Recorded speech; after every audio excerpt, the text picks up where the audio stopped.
Hello, and welcome to week 4 of our class.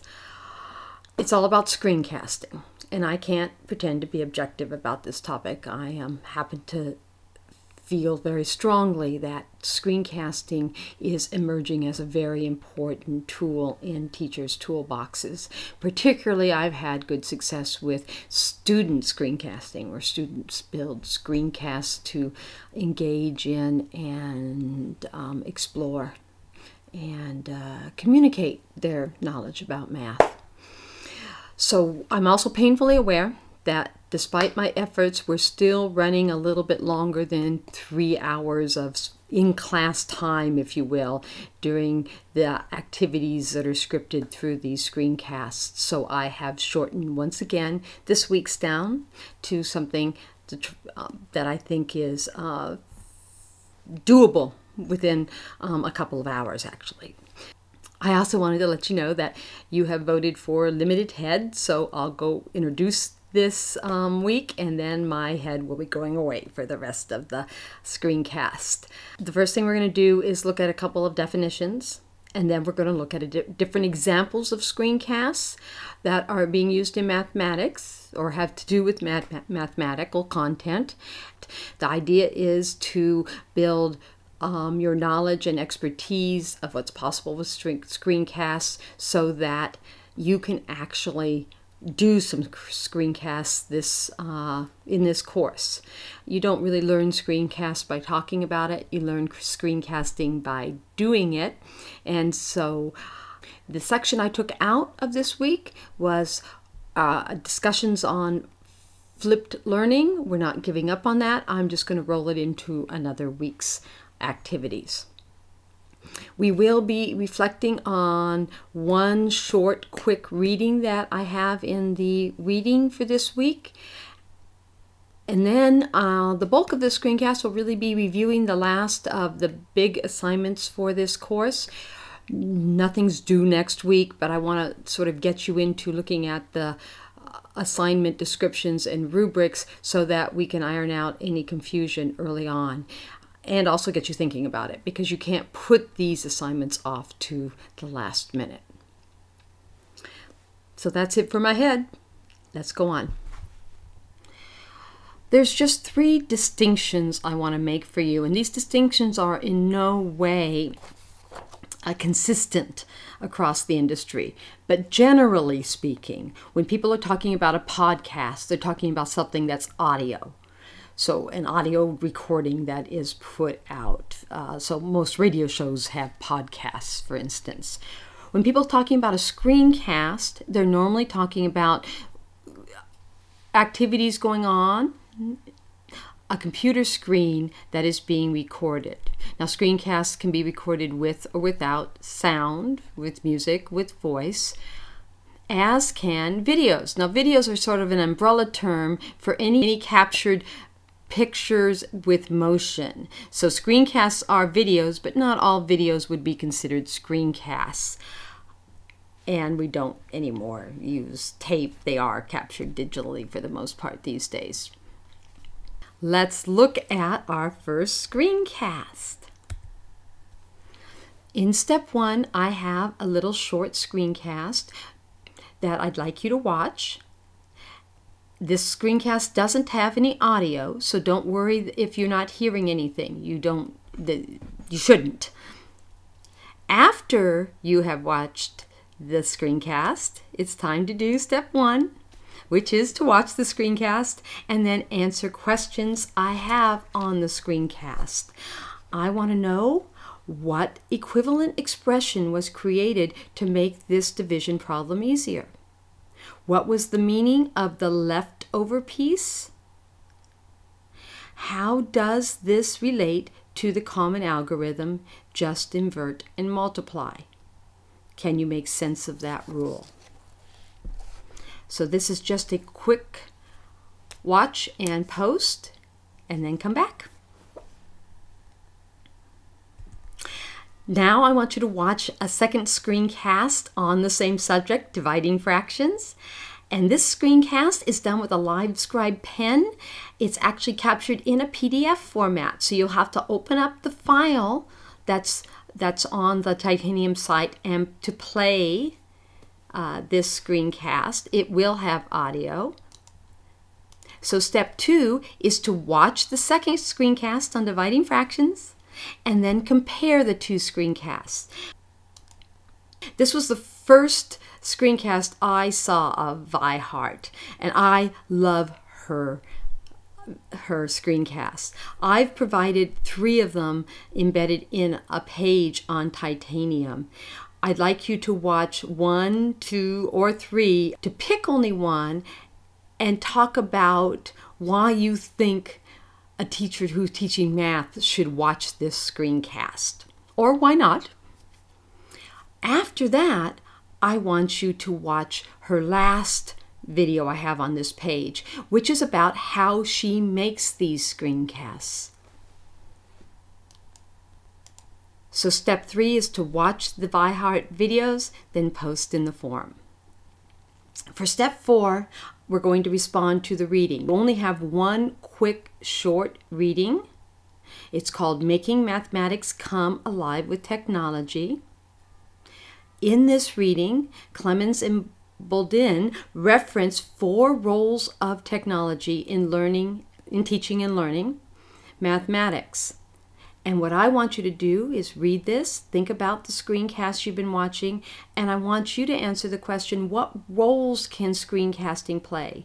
Which of those 4 roles for technology would screencasting fit into?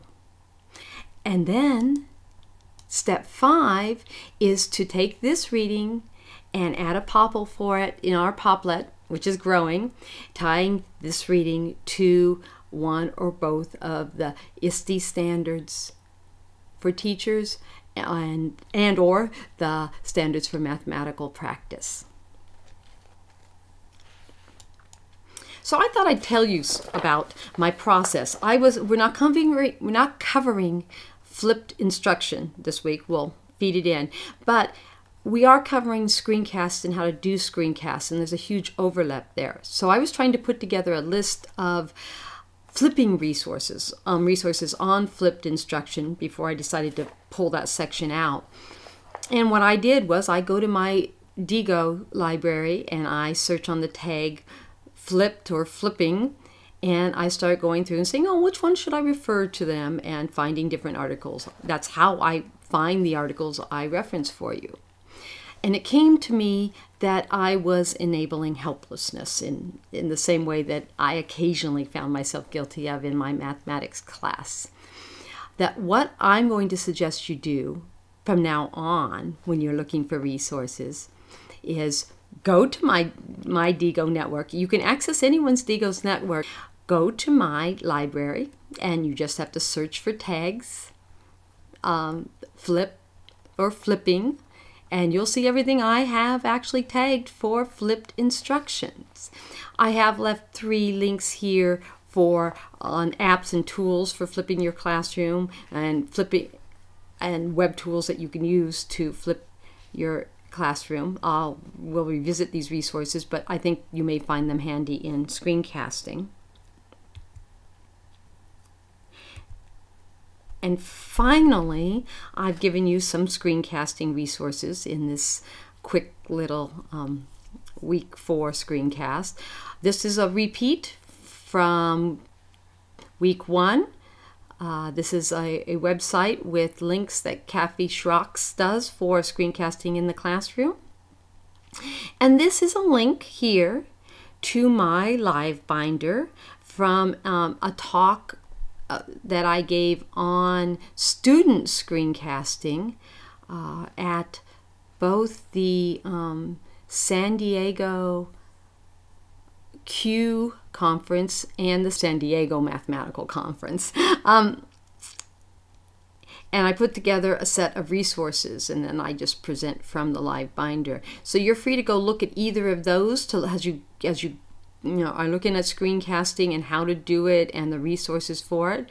I also would suggest that you go to my Digo library. You just go to your library and then you can go out to greater networks.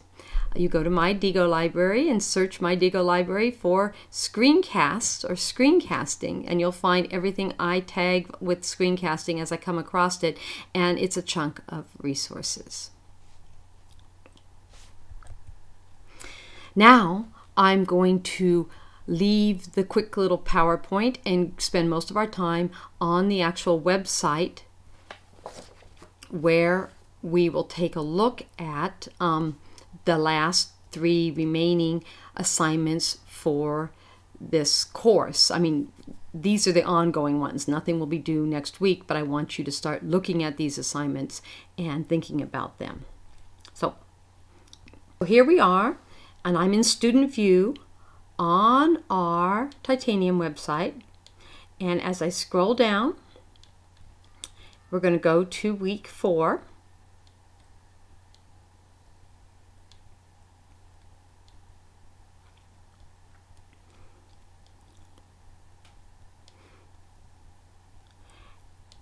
And I'm going to bring up the assignment description for your YouTube assignment.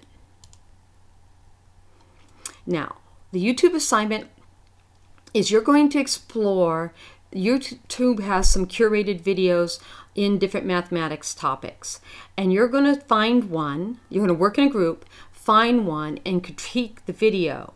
Then you're going to actually build a screencast that addresses the same topic, fixing what you can, the criticisms. Now, if you do a big video and you want to do just a section of it in your fix video, that's fine.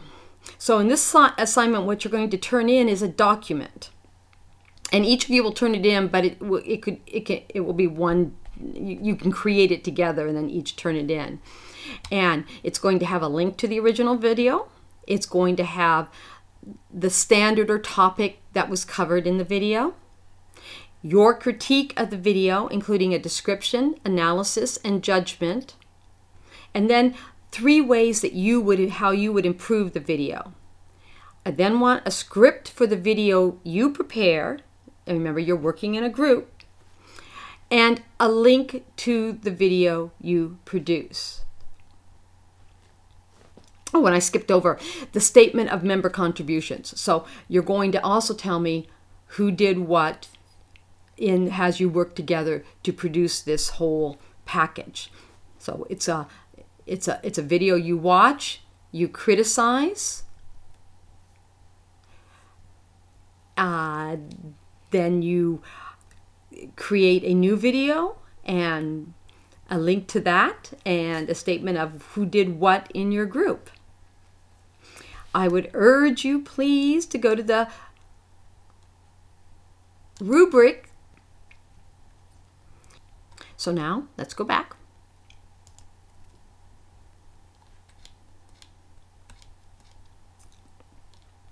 That's the YouTube assignment, and there's the rubric that we use to it. And then up here, we actually have a YouTube, I have a place for you to go choose your YouTube group. And you can put in your group members up to 4. Most of you should only have 3. Only one of you will have 4. Okay, and then this is for a place to put the standard or the topic that you're working on. So you don't I don't want any two groups doing the same topic. If someone's doing exponents, okay, or multiplication of exponents, no one else should be doing multiplication of exponents. The next assignment I want to review with you is a choice. This is an individual choice, an individual assignment. You can produce a screencast of a math tool, or you can write a grant proposal. If you choose to make a screencast of a math tool, okay, then the math tool must be math-focused, web-based, and free. Your tutorial must provide a link to the tool on the web, at least 2 examples of how to use the tool, and a connection to a specific Common Core standard. And the standards should use both the content standards and the standards for mathematical practice. And this also has a rubric that goes through how it will be evaluated.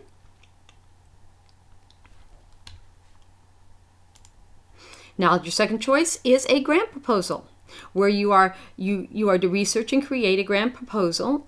The proposed project should center on an innovative use of a current technology tool or resource.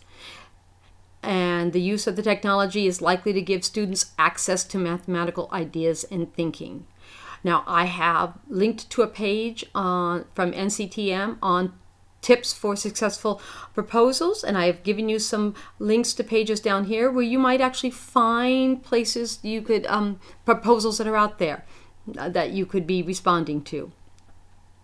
And the grant proposal also has a rubric. So please be careful to review that and make sure that you're going through everything that needs to be done. Finally, this class ends with, and this is due on the very last day of class. It's due on May 15th.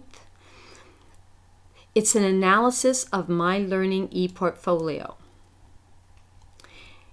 And this is a portfolio you're going to be building, and it will consist of overall reflection and an annotated set of artifacts. Some or most of these artifacts will come from the course assignments. And together this will demonstrate your progress towards meeting the EDSC standards, the EDSC standards, and your consideration of technology resources that will help your students become proficient in the Common Core standards for mathematical practices. So it will consist of an overall reflection, which will be 3 to 5 pages, double spaced, and then a set of artifacts that you create. And each artifact will be mapped to both the EDSC and the standards for mathematical practices. So you'll talk about how this artifact links to these standards and the mathematical course standards. In fact, you'll create, after your general reflection, a little table where you list the artifact and then you check off which of the standards that artifact applies to or shows competency in. And the abbreviations for the artifact, for the different standards, are given right above. Now you understand why we're building a Poplet that links our readings, because for each artifact you're going to give me the name, the teacher's name, your name, okay? And then the artifact, what was learned, and talk about the connection to the standards. Oh, and so now let's take a look at the template, which is just what we've gone through. This is just a Word doc that you can use for building your portfolio. It goes through the same description points that I just went through. You'd have a reflection, and then you'd put in the information about your artifact, and then you'd put the matrix of how they'd relate, and then you have an artifact description, one of those for each artifact. So the description for these 3 things are all here in Chapter 4. And hopefully this week, this whole effort hasn't taken you more than a couple of hours.